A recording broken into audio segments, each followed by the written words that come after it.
Hello and welcome to the Story Engine podcast. My name is Kyle Gray, and today on the show we have Brandon Neely. Brandon is an expert in helping people create wealth through a process called infinite banking. This is a way to take control of your money and finances in a way that many people don't understand or aren't aware exists, but is incredibly powerful and is a tool used by some of the wealthiest families in the world to retain and grow their wealth.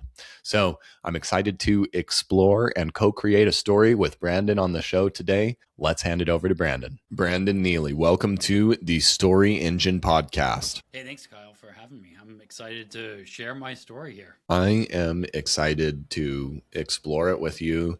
And your story is about something that almost all of us have stories about, which is money, wealth, and all of the things associated with that. But before we dive into a lot of those bigger picture things, I'd love to hear about you. Who are you and how you're showing up in the world today to introduce us to your audience? Yeah, well, my wife and I have been running this business for almost 8 years. I have a 7.5-year-old, and my business, this current business, has been around for 7.5 years. Because if we go back in this little Wayback Machine, I used to run a coffee shop prior to my son being born. And well, it's kind of illegal to have a baby behind the bar. And there's all kinds of other things that happen whenever you're running a brick and mortar business that you can't do when you have a newborn.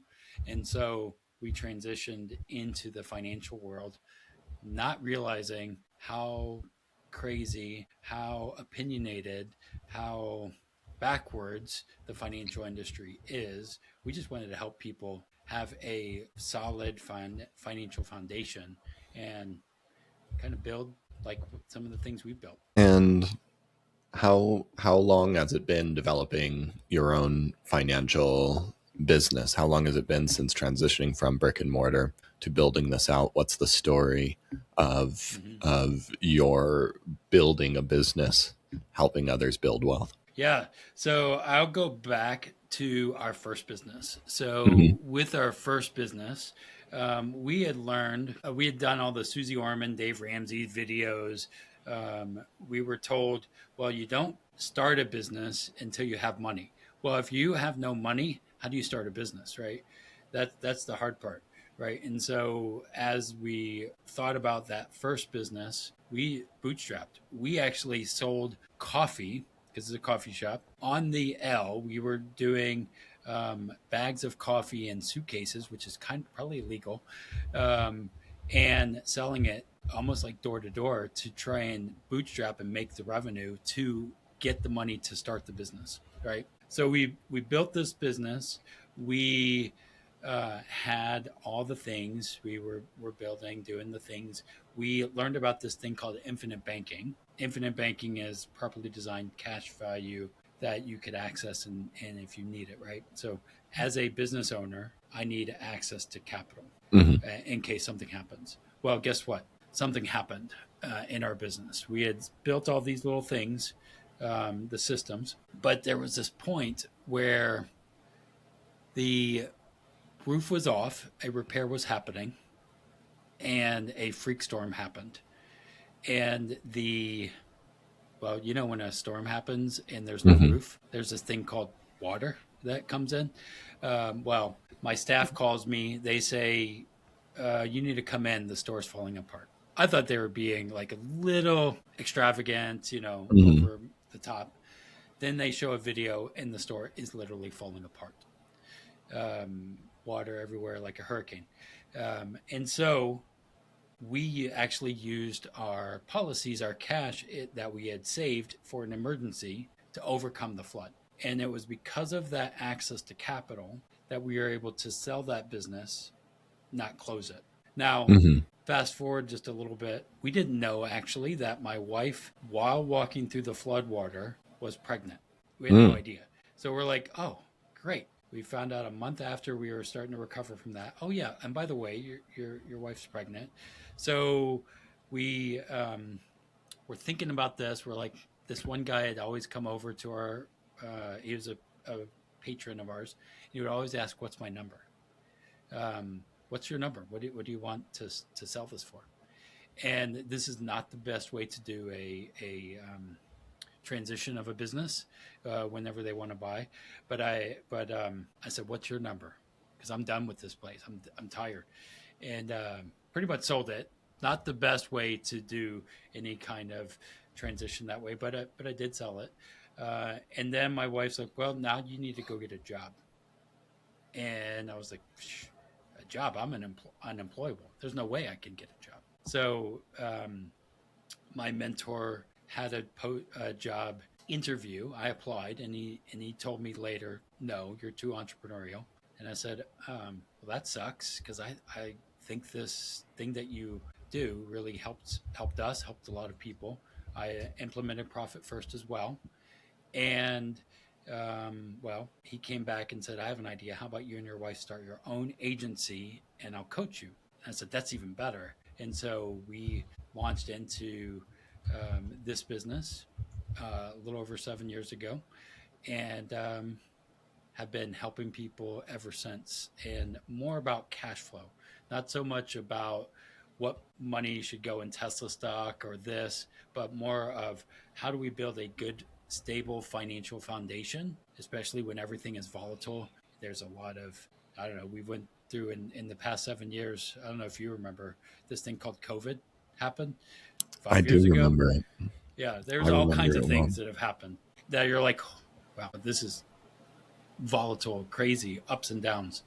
And all the while, people are trying to have a life to the fullest. And so that's what we help people do is do that with their finances so they can do whatever it is, whether start a business, run a coffee shop, hopefully not that, or other kinds of things like that. You know, Brandon, I've talked to a lot of experts in the money and wealth worlds, Mm-hmm. and it's very rare to see somebody who stakes their authority on their own personal experience as an entrepreneur rather than the numbers, Mm-hmm. and to make a very relatable play rather than an intellectual play.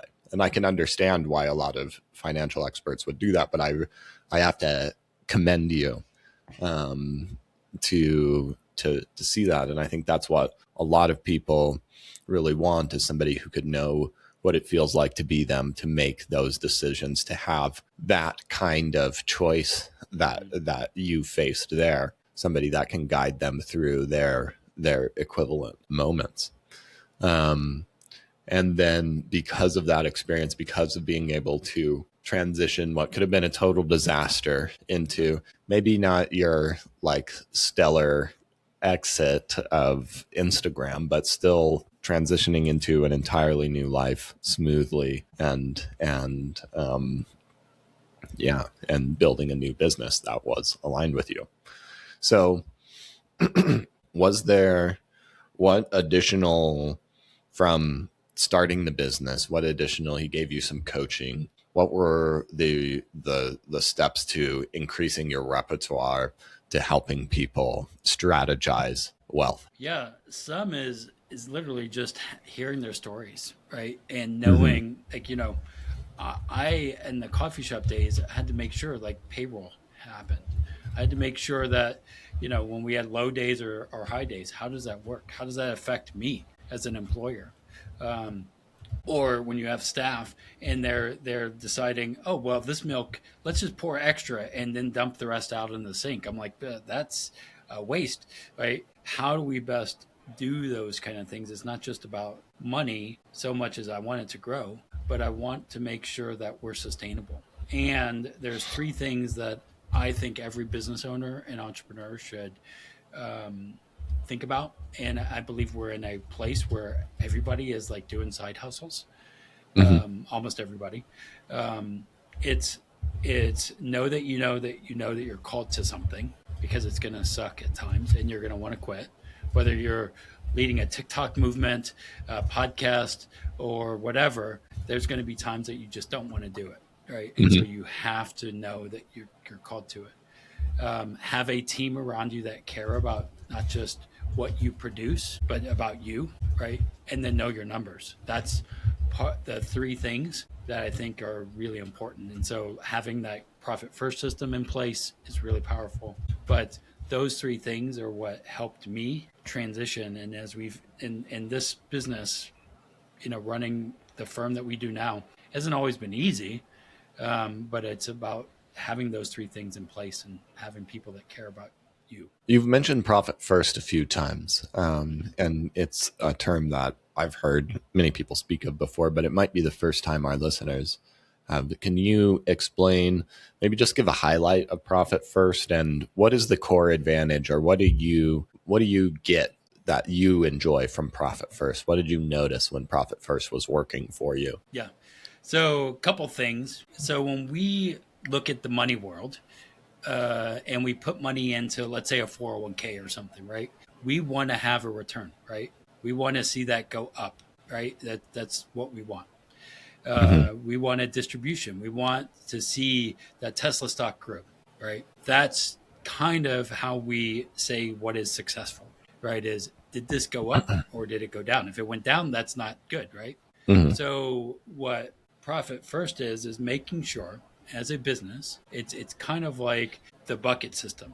What you do is you put profit first in your business, right? And then you reverse engineer everything else. So instead of thinking of money as one giant plate like Thanksgiving that we just experienced, and everybody ate all of the stuff, and you overeat and you become really expansive, I guess Mm-hmm. you could say, we have smaller plates. So you have profit, then you have owner's pay, then you have OPEX, and you have taxes. I don't know how many business owners I've talked to that forgot they have taxes due, right? And I'm like, It's not fun. no. So how do I put those things aside and bucket it and then run a efficient business, right? And so that's in essence what profit first is just bucketing as a business owner. How do I bucket it to be able to use it for other things? Because my staff will get mad if I don't have the money to pay them. Certainly. Yeah. We should have that same thing for ourselves as leaders and entrepreneurs. So Well, instead it of seems saying, not only that, but to be able to pay ourselves, yeah, and we have things to do with this profit, I yep. imagine. Well, and I've had in the coffee shop days, they're like, yeah, well, you love it. That's why you do it. I'm like, I still like to eat. And that was one of the reasons I transitioned is like, I can eat ramen um, all day long, right? Maybe. But I shouldn't have my son to be doing that, right? That's not Yeah. healthy. So, Yeah. And even if you loved coffee that much, I don't know yeah, if I wouldn't drink it all day long. I'm just here for the I probably, coffee. I Hmm. probably did drink it all day long, but Yeah. Yeah, that's true. Um, so what are some of you think the key distinctions? I know that like it's going to suck sometimes having a team around you, knowing and understanding your numbers. What do you think are the key advantages about your perspective, or your strategy for business owners? What do you do that's different that helps them get to their goals faster? Yeah, so I think it's more about getting to your goals, not just getting to it faster because a lot of Mm-hmm. people are trying to do cheat codes and they don't actually get to any of their goals because they're trying to do the short code, right? And so the way I like to think about it is I reverse engineer everything, right? The bucket system is what I do for the business, and then for personal, and I use my infinite banking policies to buy my office. I've used that to do all kinds of things. Now, what I've done initially is build a right good system that helps think through cash flow. So I call it the 10-10-10 savings rule. 10% should go to long term savings, 10% to medium term, and then 10% towards short term. And then living within the 60%, right? Mm-hmm. Most people are thinking, well, I'll just put it all into a 401k or this, and I don't need to save as much. Well, that's showing to be a lie, right? And what we need to do is live within our means and then reverse engineer everything. right? And we don't need to buy the new phone, the new this, the new that, but we're taught, and I'm in the financial world, we're taught to consume.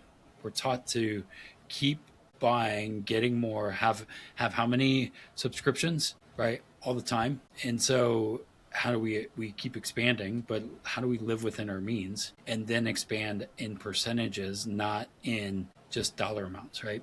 So I'm a percentage person. Nice. And what I hear that is just, it's a clearer way to think about these things that are often misunderstood or maybe intentionally not understood because they're scary. And a lot of times, I've seen it even with financial professionals that are so busy focused growing their business that they don't take time to look at this. But knowing numbers also creates a certain level of safety and clarity in knowing when you've worked hard enough, when you can stop, when you can rest, and when you are on the right track. That I think a lot of people, when they don't have that clarity, they end up serving parts of themselves that are just demanding more without any point of reference. And Yeah. so knowing when to rest and say no. And I think that is one of our superpowers, right? And so the rhythms that we've Mm-hmm. built in our business, in our life, and oftentimes people are like, well, what's the rate of return? What's this? I'm like, it's not about rate of return.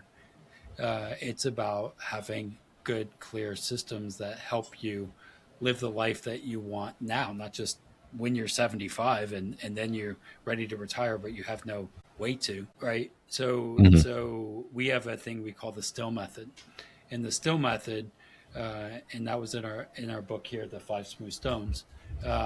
This book is set your sights, track your in and out, inspect your progress, look for micro adjustments, and live deliberately. And then you do that again, right? And you keep doing that, but it's about rhythms. Whether it's a profit first system, a infinite banking type policy that I put it in, doesn't matter.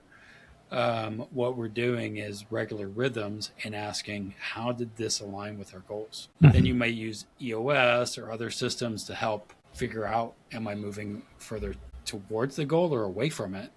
And then we go back and think. But that's the thing that I think a lot of people forget is they don't want to think. They just delegate it to somebody else and say, well, they'll think for me. And I'm like, well, that's not good either. So We all want that. We want our team members to do that, and the agencies that we work with. We want it to happen. It doesn't happen as much. It's hard. It's hard for it to do. And yeah, it's always better, especially in something like this, to at least be able to do some of that thinking ourselves, to be able to have a conversation. But it can be hard. I see this same thing applied in a lot of ways to just mm-hmm.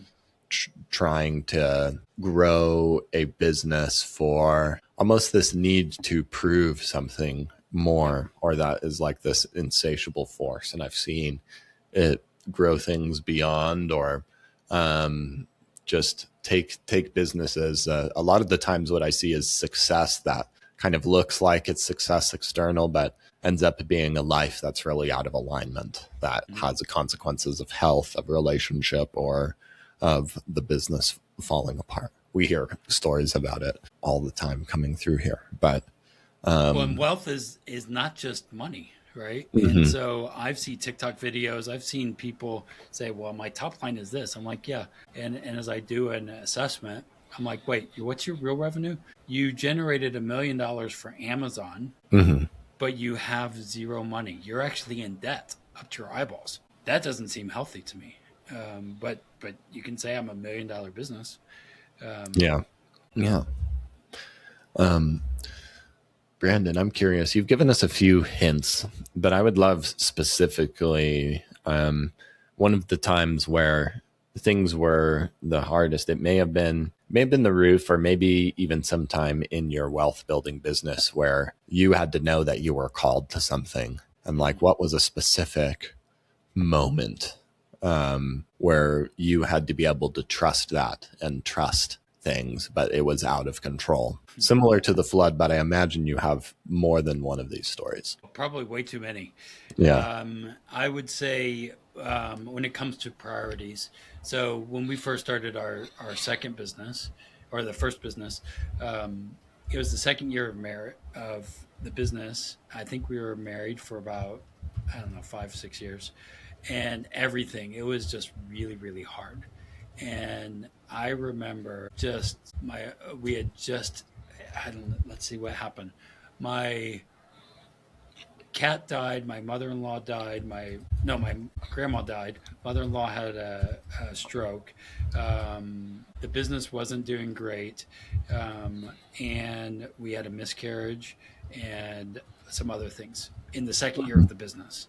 And people want to just see. They want to hear when you come in to buy coffee, how's it going? And you want to say, well, life sucks, like really bad. But they don't want to hear that. They want to hear it's fine and give me my coffee and let's move on. Right? That's what they want to hear. Hmm. And I remember, as my wife was dealing with the miscarriage, we were not speaking very well. Right? We were both shells, I guess you could say, and I was ready to walk out. I did actually walk out for a bit, and I was like, man, I got too much debt. How can we even get a divorce? We have too much debt to break this up, right? And it was because of the second rule that I have: know that you have a team around you that care about you, not just the business. That helped us grow our marriage because we wasn't about money; it was about how do we have each other, right? Especially in the time of struggle, right? Hmm. And so that helped us to realize that not only in financial One quick rhythms. thing before we get to the solution. Mhm. Where were you physically, specifically, when you realized too much? I have too much debt to get a divorce. Were you still in the coffee shop? Oh, I You was said in. you walked out, but it may have been more of emotional. But what was the Oh, physical space? oh, I was out probably on the street, Hmm. walking around, and then I called my mentor and Hmm. um, and said, "This is what's happening." And so then we started doing little counseling sessions or stuff like that, right? But that was literally, I remember throwing a mug and while his customer was there, Oh, on the wall, whoa. which you probably shouldn't do, but Hmm. but it was like, I don't know if it's a swear podcast, but I was swearing. You Uh, can have one. so Yeah. it was pretty intense, and I see this all the time. And now in this financial world, people are faking it most of the time. I'm like, it's not about the money; it's about your Hmm. relationship. It's about your kids. It's way more than just what's my rate of return. When was the time? Maybe it was um, first time infinite banking granted you the windfall, or when was another time where because you knew your numbers, you had a team around you that cared about you, you were experiencing the freedom and the ease and the security that is the ultimate promise of this process you talk about. Well, I get to do what I want when I want for the most part, right? I still work really hard, but my son is now 7. He's been on many, many trips, more than me. I mean, I was raised on federal assistance and a single mom, right? Hmm. And so the freedom to be able to do all kinds of fun things with him. We're going to visit 6 of the 7 continents. He's already been around, and like literally buying all these Legos. Um, I get to buy all kinds of cool stuff. Not that I do. I'm not a consumer of that, but You got to experience get a few wise, Legos. That's gotta okay. get a few. Gotta get a few. Um, can you point out one specific trip or one moment on one specific trip? Yeah, so this picture behind me is in St. Kitts, Hmm. and going there on a catamaran in St. Kitts. It was a beautiful time, and my son was not at that trip, but the one on my left is Aruba, and that one was one of his first trips as a 3-year-old going to Aruba. Um, Mm. just amazing, amazing times. And I remember my aunt saying, "It must be nice that you get to go on these trips. You get to do all this." I'm like, "Well, I made that as a decision. That's I pre-decided that I want those to be the priority, not a giant house or Hmm. this other stuff. I do want to say from the marriage thing and with my um, with my coach, Yeah. what we do regularly, just like the rhythms of cash flow, is we have regular date night still every Saturday. And Mm-hmm. that was something that was important where we don't talk about work. We are business partners, but we don't talk about work. We do date night. And I think that's, as a business owner or um, entrepreneur, you have to put those rhythms in there. I'm Hmm. going to have in a couple days, my son and I are going to go on a boys trip, Yeah. and he's 7, so a little boys trip, I guess, um, and go hang out for a couple days. But doing those rather regular rhythms are important. Totally. And something that a lot of us miss out on and regret. Mm-hmm. And I think that Mm-hmm. that's what most of us are looking for, being able to do. But yeah, knowing what to say no to. Amazing. Um, are you ready to hear your story, Brandon? Sure.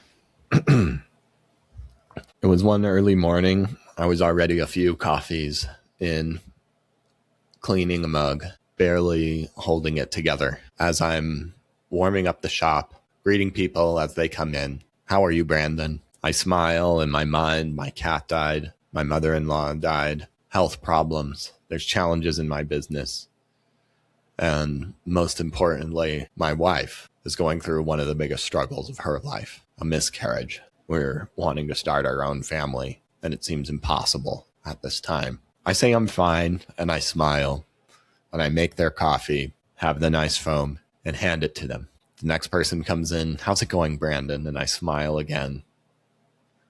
I am losing it. I can't believe I'm lying this way. And it takes everything I can just to keep running this business, but I feel trapped. After a few more lattes, I lose it. I smash a mug on the ground, and I look up at my guests and clients and just take a quick walk and have somebody else cover the cash register for me. I'm walking and I'm ready to give up on it all, thinking about how this life is too hard. Things with my wife and in my personal life are too hard. Running this business is too hard, and everything just isn't fair. I don't know why I'm doing it.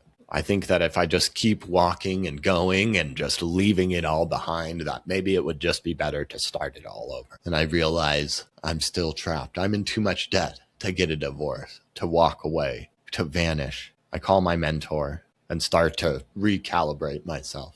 I've got a team, people that care about me. I've got a vision and a plan, but we need to start executing on what's important and what's valuable. We needed to, I wish, and I needed at this time, a way to reverse engineer everywhere where I wanted to go and be and have a clear path to get there. And a system that allowed me to think about how all of my cash was moving to actually get me there. And most importantly, something that would allow me to say no when I needed to take the right space for me and to make the right choices, not just for my business, but for my family and for my wealth and my life. And I began to reorganize my life and my business and everything I did around that, not just making more money in my business, but having better date nights and a more quality life, being able to take my son on trips and vacations and having a system of numbers, of profit, of running, of making choices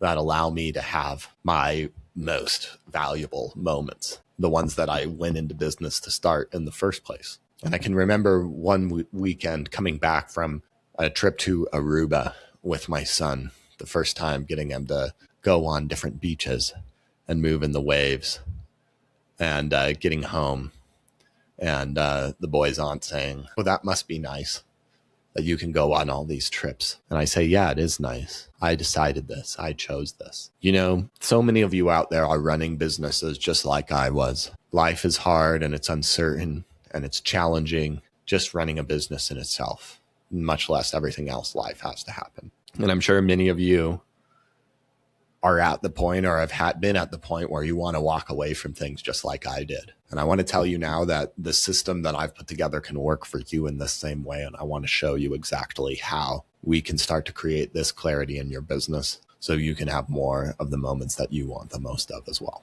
There you go, Brandon. That was good.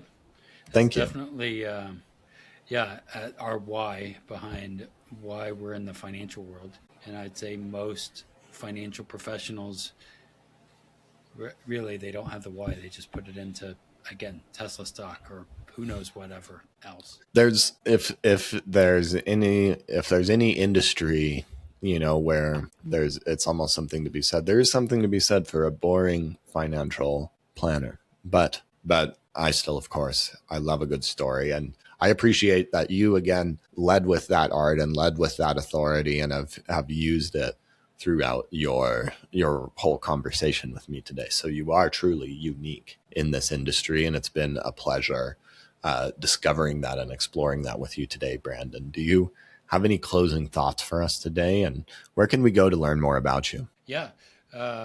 Well, you can find us at Live Counterflow, LIVE Counterflow. If you try using AI, it'll say Live Counterflow, but livecounterflow.com. And that's where we're building a lot. I think it's reverse engineering what we want. The world is telling us a different story, different paradigm. And what I want people to know is you can rewrite or write your own story. You don't have to be told how money should work for you, but building the foundation, right? So that's the main thing. And you can find me there, Brandon at livecounterflow.com as well. Amazing. Brandon Neely, thank you so much for joining us on the Story Engine podcast. Thank you, Kyle. It was fun.